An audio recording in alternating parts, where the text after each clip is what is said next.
राजनीति विज्ञान की 5 शाखाओं में से 5वीं शाखा जो है ये राजनीति विज्ञान की शाखा है, जिसे हम लोक प्रशासन कहते हैं, और इसे राजनीति विज्ञान की जननी या जैविकीय माँ भी हम कहते हैं। प्रशासन से तात्पर्य की बात करें तो किसी कार्य को सेवा करने की दृष्टि से जब हम व्यवस्थित तरीके से करते हैं, एक सिस्टमैटिक वे में जब हम किसी भी कार्य को करते हैं तो उसे ही प्रशासन कहा जाता है।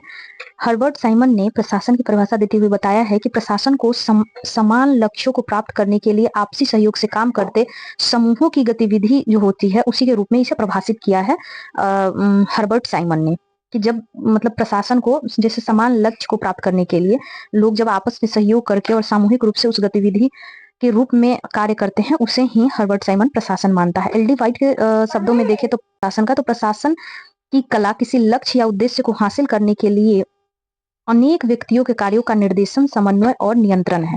तो ये एल डी वाइट का डिफिनीशन है और काफी इंपॉर्टेंट भी है कि प्रशासन की कला किसी लक्ष्य या उद्देश्य को हासिल करने के लिए अनेक व्यक्तियों के कार्यों, मतलब जो विभिन्न व्यक्तियों उनके कार्यों का निर्देशन, समन्वय और नियंत्रण ही क्या है, प्रशासन है।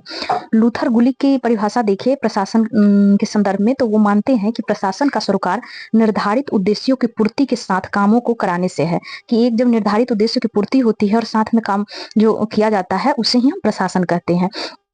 अब हम देखते हैं कि लोक क्या होता है। हमने ये प्रशासन समझा कि जो कुछ थिंकर हैं जैसे एल डी वाइट, लूथर गुलिक, हर्बर्ट साइमन, इनके शब्दों में प्रशासन क्या है।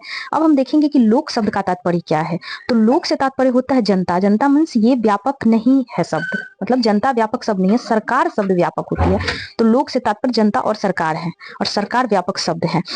एल डी वाइट कहते हैं कि लोक प्रशासन में वे सभी गतिविधियां शामिल है जिनका उद्देश्य लोक नीति की पूर्ति करना या उसे लागू करना है, कि जो भी जो पब्लिक एडमिनिस्ट्रेशन है उसके अंदर वो सारी जो एक्टिविटीज होती है और उनका उद्देश्य होता है कि जो भी लोक नीति मतलब पब्लिक के फेवर में जो नीति बनती है उसकी पूर्ति करना और उसे लागू करना ही लोक प्रशासन है। ये एल डी वाइट का डेफिनेशन है। लूथर गुलिक की बात करें तो लूथर गुलिक कहते हैं कि लोक प्रशासन प्रशासन के विज्ञान का वह हिस्सा है जिसका सरोकार, मतलब लोक प्रशासन जो प्रशासन है उसके विज्ञान का वो हिस्सा है जिसका सरोकार सरकार और इस तरह की कार्यकारी शाखा से होता है जहां सरकार के काम होते हैं। हालांकि प्रत्यक्षतः विधिक और न्यायिक शाखाओं के साथ इसके संबंध में समस्याएं हैं। हर्बर्ट मतलब साइमन की बात करें तो साइमन कहते हैं कि आमतौर पर देखा जाए तो लोक प्रशासन का अर्थ राष्ट्रीय, प्रांतीय और स्थानीय सरकारों की कार्यकारी शाखाओं की गतिविधि, की जो भी राष्ट्रीय स्तर पे या स्थानीय स्तर पे कार्यकारी जो शाखा होती है, ब्रांच होती है, उनकी जो गतिविधियां उसे ही हम लोक प्रशासन कहते हैं। अब हम देखेंगे कि प्रशासन, संगठन और प्रबंधन तीनों में अंतर करते हैं विलियम सुल्ज द्वारा, कि प्रशासन क्या, एडमिनिस्ट्रेशन क्या, ऑर्गेनाइजेशन और मैनेजमेंट। तो प्रशासन वह शक्ति है जो संगठन एवं प्रबंधन द्वारा किसी लक्ष्य को निर्धारित करती है।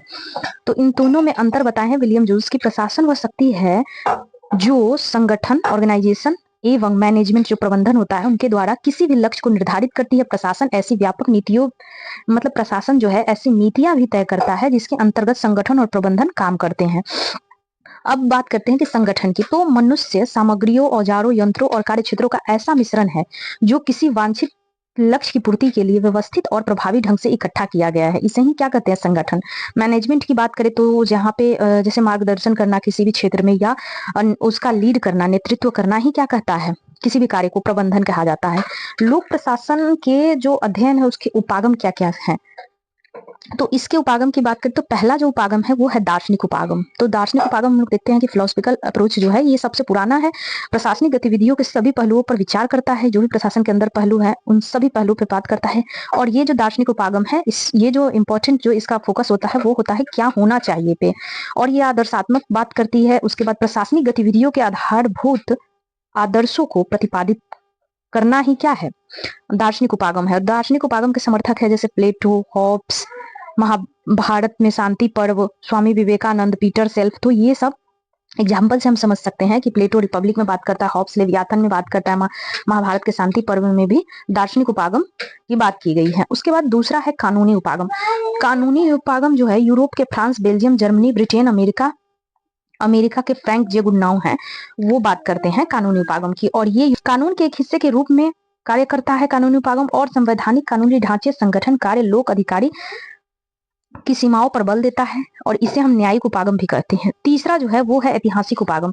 यह भूतकाल में हुए जो भी ऐतिहासिक परिवर्तनों और वर्तमान पर पड़ने वाले इसके प्रभावों के जरिए लोक प्रशासन का अध्ययन करता है। यह ऐतिहासिक उपागम जो है यह भूतकाल में हुए ऐतिहासिक परिवर्तनों और वर्तमान पर पड़ने वाले इसके प्रभावों के जरिए लोक प्रशासन का अध्ययन करता है। एल.डी. वाइट द्वारा अमेरिकी प्रशासन के लिए ये ऐतिहासिक उपागम कार्य करता है। केस पद्धति की बात करें तो केस पद्धति उपागम जो है ये 1930 में अमेरिका में आई थी और इसमें ये देखा गया था कि उस खास घटनाओं के मतलब कुछ जो खास घटना थी उसका विस्तृत वर्णन से जो प्रशासन के निर्णय निर्माण में मुख्य भूमिका निभाती है या इस ओर ले जाती है। 1952 में हेरोल्ड स्टीन की बुक में आई ये केस पद्धति पब्लिक एडमिनिस्ट्रेशन पॉलिसी एडमिनिस्ट्रेशन इस बुक का नाम है। आगे हम लोग नेक्स्ट क्लास में डिस्कस करेंगे लोक प्रशासन का उद्भव या इसका विकास, इसके जनक कौन है, जनक वुडरो विल्सन है और ये टीचर ऑफ प्रिंसटन विश्वविद्यालय इन पॉलिटिकल साइंस में राष्ट्र संघ को इनकी मस्तिष्क कहा जाता है वुडरो विल्सन को। तो ये सब हम देखेंगे और पब्लिक एडमिनिस्ट्रेशन के कौन कौन से चरण है, किस चरण में किस तरह की जो है वो नीतियां और कानून पे बात की गई है, ये सब हम डेवलपमेंट पे बात करेंगे नेक्स्ट क्लास में। आई होप आप लोग को ये क्लास पसंद आई होगी, तो like share and subscribe. Thank you so much.